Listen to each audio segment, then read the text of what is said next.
Ukraine आणि Russia यांच्यात सुरू असलेल्या युद्धादरम्यान रशियन सैन्याला मोठं यश प्राप्त झालंय।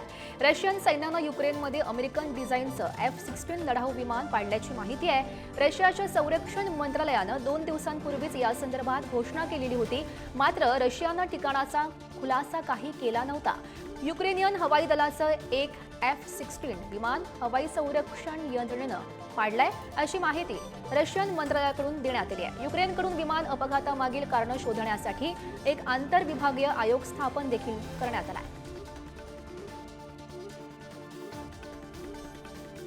अर्जेंटिनामध्ये 30 वर्षांहून अधिक काळ बंदिवासामध्ये राहिल्यानंतर पुपी नावाची हत्तीण आता एका ब्राझीलमधील अभयारण्यात नेली जाते।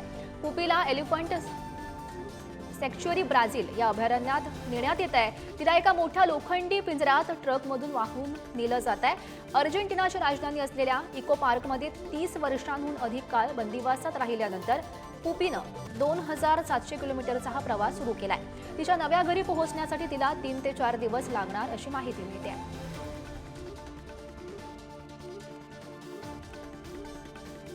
जगातील सर्वात रहस्यमय ठिकाणांपैकी एक असलेलं एरिया 51 पुन्हा एकदा चर्चेत आलाय।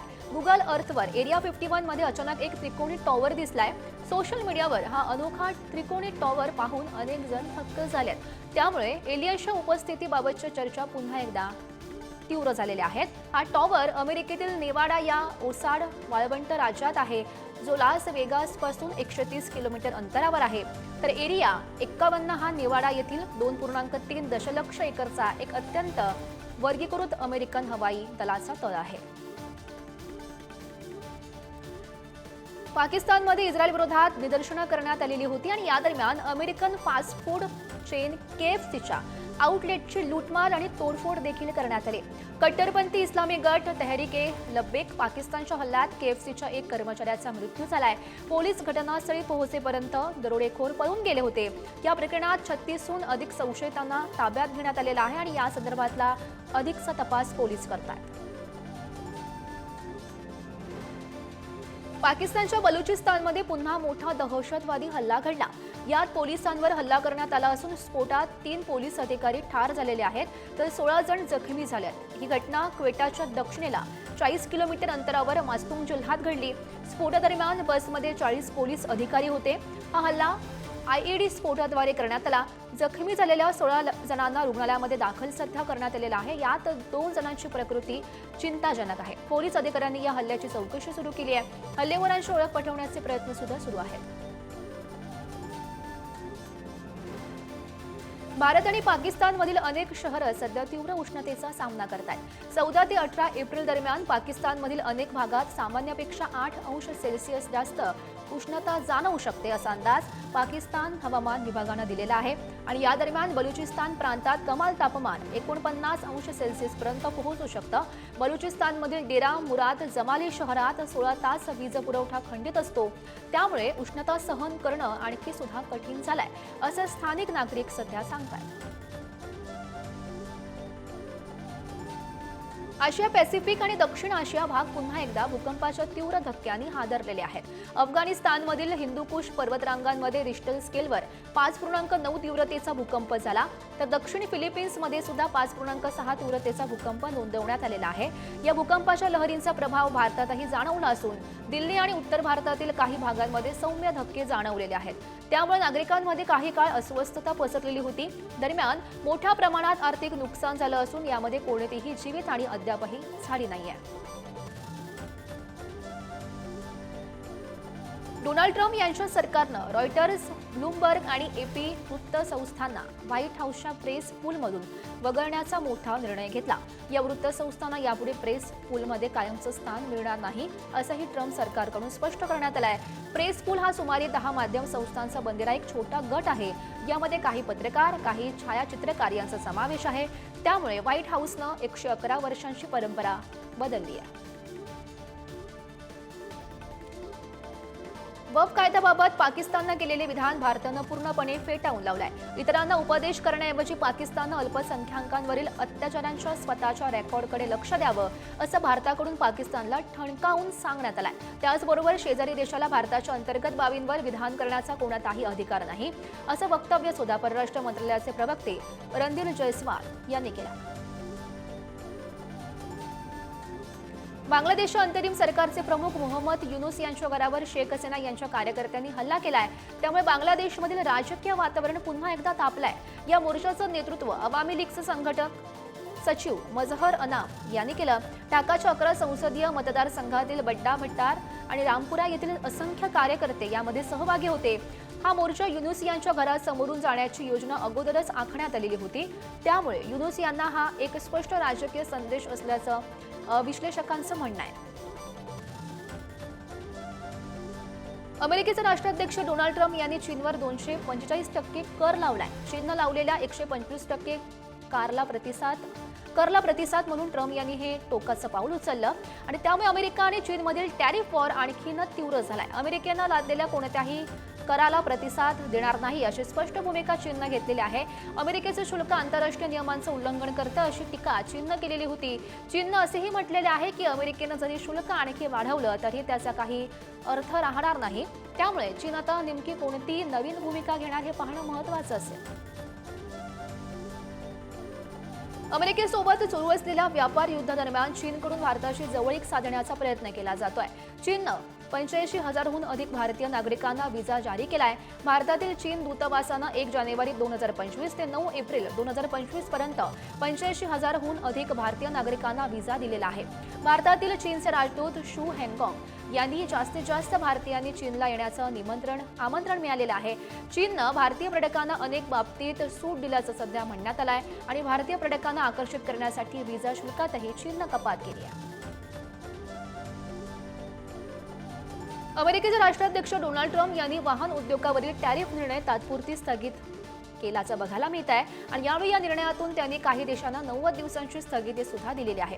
तसंच कार उत्पादकांना त्यांची पुरवठा साखळी समायोजित करण्यासाठी ते वाहन उद्योगावरील शुल्कावर तात्पुरती स्थगिती देण्याचा विचार करू शकतात असंही ट्रम्प यांनी म्हटलं. देशांतर्गत उत्पादन वाढवण्याच्या ट्रम्पच्या ध्येयाशी आम्ही सहमत असल्याचं सुद्धा अमेरिकन ऑटोमोटिव्ह पॉलिसी काउन्सिलचे अध्यक्ष मॅट ब्लंट यांनी म्हटलंय.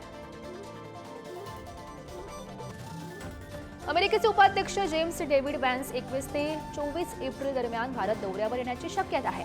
या दौऱ्यादरम्यान ते जयपूरला भेट सुद्धा देऊ शकतात आणि या दौऱ्यामुळे जयपूरमध्ये सुरक्षा व्यवस्था तैनात करण्यात आली आहे. गेल्या 24 तासात जयपूर आंतरराष्ट्रीय विमानतळावर अमेरिकन हवाई दलाची 2 विमानं उतरलेली आहेत. व्हॅन्स यांना भेटण्यासाठी पंतप्रधान मोदीही जयपूरला येऊ शकतात. व्हॅन्स यांच्या दौऱ्याबाबत अधिकृत माहिती अद्याप जाहीर करण्यात आलेली नाही. जयपूरच्या संभाव्य भेटीदरम्यान व्हॅन्स आमिर आणि जंतर मंतर सारख्या स्मारकांना सुद्धा भेट देऊ शकतात. बांगलादेश आणि भारतातील तणावपूर्ण संबंधांचा परिणाम व्यापारावर होत असल्याचं पाहायला मिळत आहे. बांगलादेशनं भारतासोबतच्या जमिनीवरील व्यापारावर परिणाम करणारी अनेक पावलं उचललेली आहेत. यावर भारतानं बांगलादेशला भारतीय जमीन सीमा शुल्क केंद्राद्वारे तिसऱ्या देशांमध्ये वस्तूंची निर्यात करण्यापासून रोखलेला आहे. याचा दोनही देशांमधील व्यापारावर परिणाम झाला असून व्यापार युद्धासारखी परिस्थिती निर्माण झाल्याचं बघायला मिळत आहे. पाकिस्तानमधून अधिक आयातीचा मार्ग मोकळा करण्यासाठी युनूस सरकारनं भारतासोबतचा धाग्याचा व्यापारही थांबवला. नॅशनल हेराल्ड वृत्तपत्र आणि असोसिएटेड जर्नल्स लिमिटेड यांच्याशी संबंधित आर्थिक गैरव्यवहार प्रकरणी ईडीनं पहिलं आरोपपत्र दाखल केलंय. यात सोनिया गांधी, राहुल गांधी, सॅम पित्रोदा आणि सुमन दुबे यांच्या नावांचा समावेश आहे. न्यायालयानं या प्रकरणाची केस डायरी सुद्धा मागितलेली आहे. भाजप नेते सुब्रमण्यम स्वामी यांनी 2012 मध्ये या प्रकरणी तक्रार दाखल केलेली होती. त्यानंतर ईडीनं राहुल गांधी यांची चौकशी केली आणि या प्रकरणात राहुल गांधी आणि सोनिया गांधी यांच्याशी संबंधित असोसिएटेड जर्नल्स लिमिटेडची 700 कोटी रुपयांपेक्षा जास्त किमतीची मालमत्ता जप्त करण्याची सध्या प्रक्रिया सुरू आहे.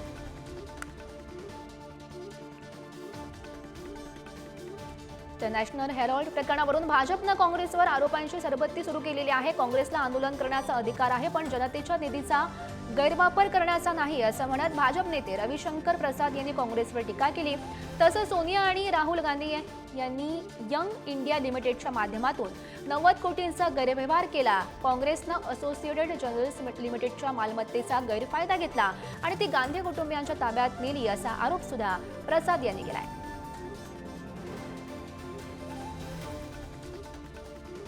भारतीय लष्कराच्या फील्ड हॉस्पिटल टीमनं ऑपरेशनल ब्रह्मा यशस्वीपणे पूर्ण केला असून ते आपल्या देशात परतलेले आहेत। या टीमनं परदेशात मदत आणि आपत्ती निवारणाचं काम केलंय। भारतीय लष्कराच्या जवानांनी दुर्गम भागात वैद्यकीय सेवा पुरवून अनेक लोकांचे प्राण वाचवले।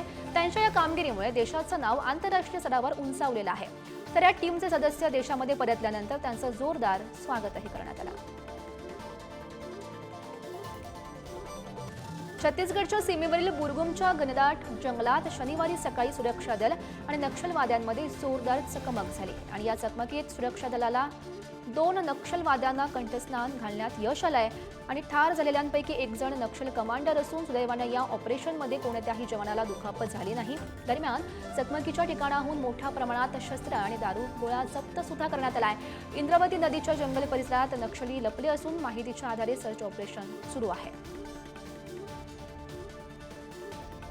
कोंडागाव आणि नारायणपूर जिल्ह्याच्या सीमेला लागून असलेल्या किलम बरगम या परिसरातील जंगलात सुरक्षा दल आणि माओवाद्यांमध्ये मोठी चकमक झाली आणि यामध्ये कुख्यात 2 नक्षल्यांना ठार मारण्यात पोलिसांना यश आलंय। यात पूर्व बस्तर विभागाचे डीव्हीसीएम हलदर आणि एसीएम रामे चकमकीत मारले गेल्याचं समजतंय। तर चकमकीच्या ठिकाणाहून AK-47 रायफल आणि इतर शस्त्र आणि दारूगोळा सुद्धा जप्त करण्यात आला। तर मारल्या गेलेल्या माओवाद्यांवर 8 लाख रुपये आणि 5 लाख रुपये अशी बक्षीस सुद्धा ठेवण्यात आलेली होती। सर्वोच्च न्यायालयानं उत्तर प्रदेश पोलिसांच्या चुकीच्या पद्धतीनं केलेल्या कारवाईवर मोठा निर्णय घेतलाय। सिव्हिल स्वरूपाच्या मालमत्ता वादात गुन्हेगारी FIR दाखल केल्यानं कोर्टानं 2 पोलीस अधिकाऱ्यांना 50,000 रुपयांचा दंड ठोठावलाय। सिव्हिल व्यवहारासाठी गुन्हेगारी केस दाखल करणं हे अयोग्य आणि कायद्याविरोधी कृत्य असल्याचं कोर्टानं स्पष्ट केलं। तसंच हे प्रकरण सिव्हिल वादाचं गुन्हेगारीकरण थांबवण्यासाठी आणि पोलिसांच्या मर्यादा ठरवण्यासाठी बेंचमार्क ठरेल असं मत कोर्टाकडून व्यक्त करण्यात आलंय। बलात्कार प्रकरणात अलाहाबाद उच्च न्यायालयानं पीडितेलाच कथित गुन्ह्यासाठी जबाबदार धरत संशयित आरोपीचा जामीन मंजूर केला आणि या दरम्यान न्यायाधीशांनी केलेल्या टिप्पणीवर सर्वोच्च न्यायालयानं आक्षेप घेतलाय। जामीन मंजूर करणं हा प्रत्येक प्रकरणातील तथ्यांवर अवलंबून असलेल्या न्यायाधीशांचा विवेक असला तरीही सुद्धा तक्रारदाराविरोधात अनावश्यक निरीक्षण टाळलं पाहिजे।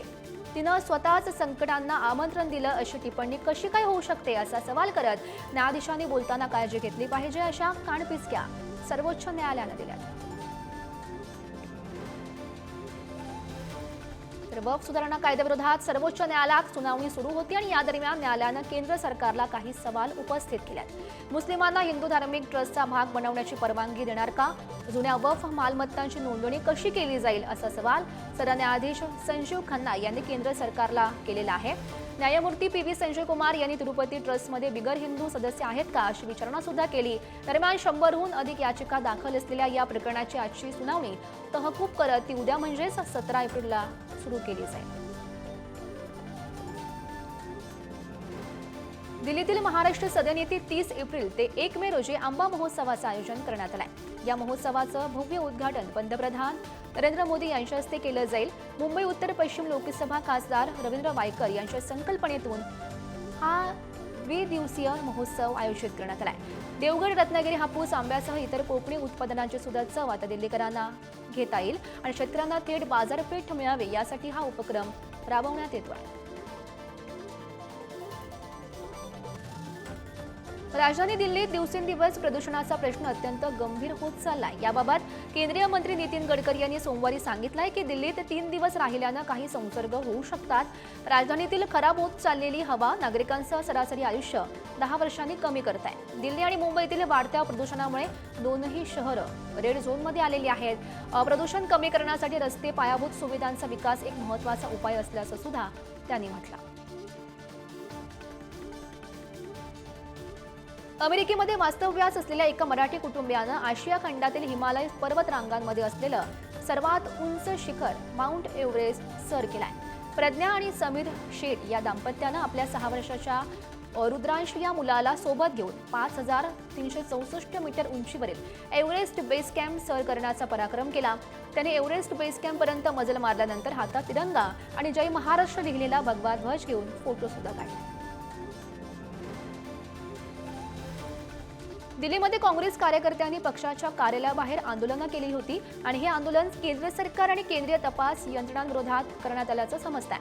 आणि या दरम्यान आंदोलन करत असताना पोलिसांनी या कार्यकर्त्यांना ताब्यात सुद्धा घेतलं. हे आंदोलन केंद्र सरकारच्या धोरणाविरोधात करण्यात आलेलं होतं. पोलिसांनी आंदोलकांना ताब्यात घेतल्यानं परिसरात काही काळ तणाव सुद्धा निर्माण झालेला होता. मुसळधार पावसानंतर उत्तर भारतातील अनेक राज्यातील तापमानाचा पारा वाढलाय. बाडमेर जिल्ह्यात देशातील सर्वाधिक 45.4 अंश सेल्सिअस तापमानाची नोंद झाली. राजस्थानमधील हे तापमान 19 एप्रिलपर्यंत राहणार असल्याचा अंदाज सुद्धा वर्तवण्यात आलाय. बिहारमध्ये वीज अंगावर पडून 4 जणांचा मृत्यू झाला. उत्तर भारतातील अनेक राज्यातील वातावरण सध्या संमिश्र असल्याचं सुद्धा दिसून येत आहे. झारखंडमधील काही भागांमध्ये गारपिटीसह मुसळधार पाऊस बरसला.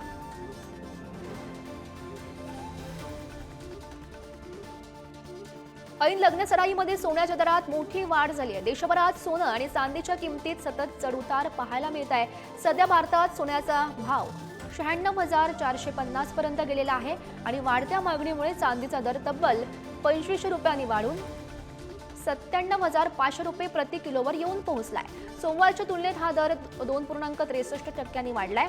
सामान्यतः पाहायला गेल्यास सोन्याचे दर वाढण्यामागे अनेक आर्थिक, राजकीय आणि सामाजिक घटक कारणीभूत असतात.